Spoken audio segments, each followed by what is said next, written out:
禅修的工具、目标、4念处。在开始禅修之前，最重要的是找到正确的禅修工具和合适的禅修目标。如果这2点没完成，没法禅修。如果选择不恰当，效果会大打折扣，甚至会犯错。正确的禅修工具就是心、本觉、妙明的真心、性净明体等等，这些名词都是指那个以它为工具，修行正确、简单而有力。若以生死根结的思维心、头脑来修行，则会使我们转山转水，迷了一层又一层，对于求解脱、得自在，会显得非常不给力。此事选错了禅修的工具。有了正确的禅修工具，修行就是无为法。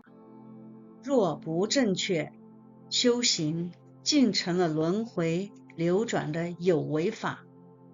以正确的工具修行，你既没参与制造业力故事，亦未撇下或闭上眼不去看，修行非常微妙、有力、愉快。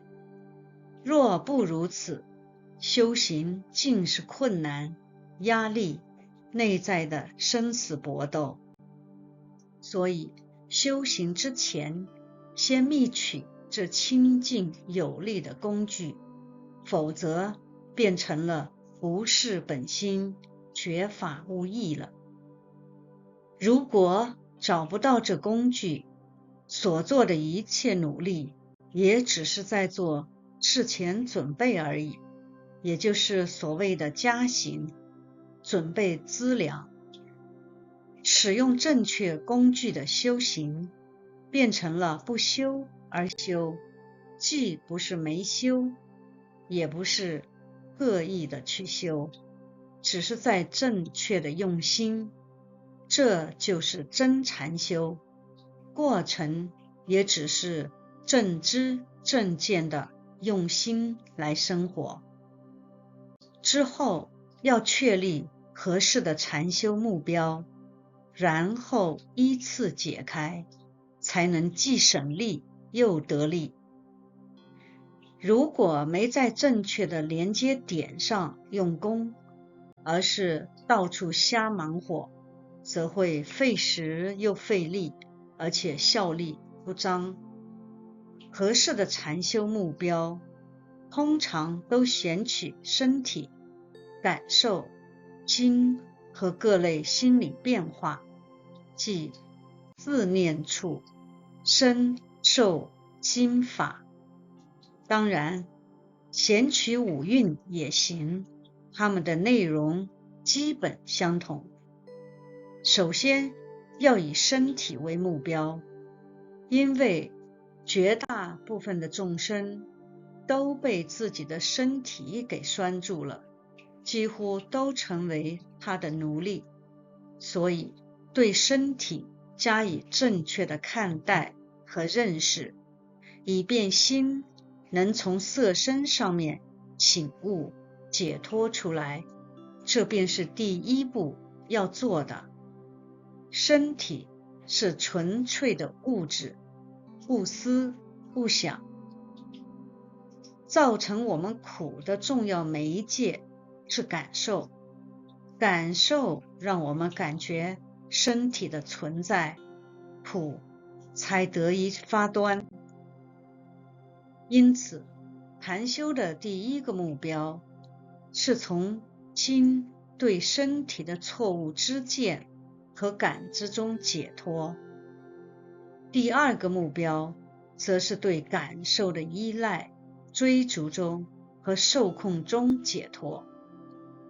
为了正确的解脱对感受的束缚，我们明确找到感受产生的源头及其过程，看住它，不沉迷在那个过程中，就能终止轮回。因此，为了真正彻底的解脱，就要对心下功夫。这便是正确禅修的第3个目标，心念处的修行。如实观察发现，密心并不见心，心只是全体法，并不是导致我们苦的源头。没有经过修行的心，被一切法给绑架了，不能做主。因此，必须对这些法如实的观察，才能从一切束缚中解脱。这就是对法的修行，即法念处。完成之后，就是法解脱，则一切修行结束，开始真正进入休闲、安详和享受生命的时刻，到达大自在、大解脱、大快乐、成熟的佛陀阶段。正确而深入地对禅修目标进行修行，会从一开始便很自然、很正常地修到最后一个过程，经由心解脱到达法解脱，达成圆满自在、成熟的人间佛陀。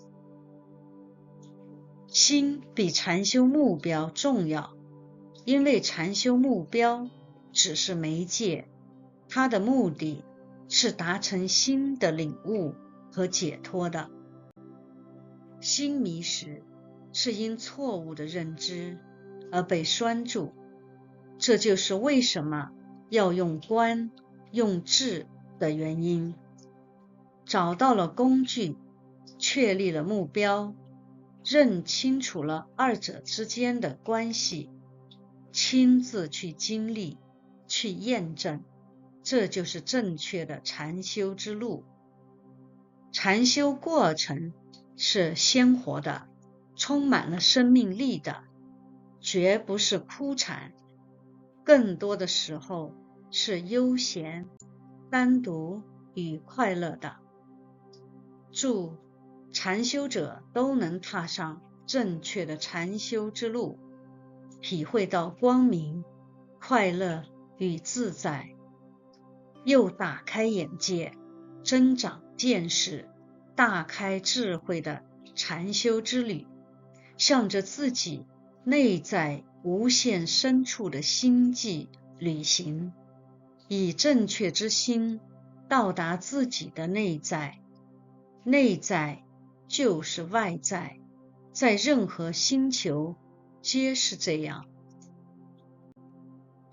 愿此功德种善根，累世冤亲同沾恩，由斯解脱诸苦恼，共振菩提度有情。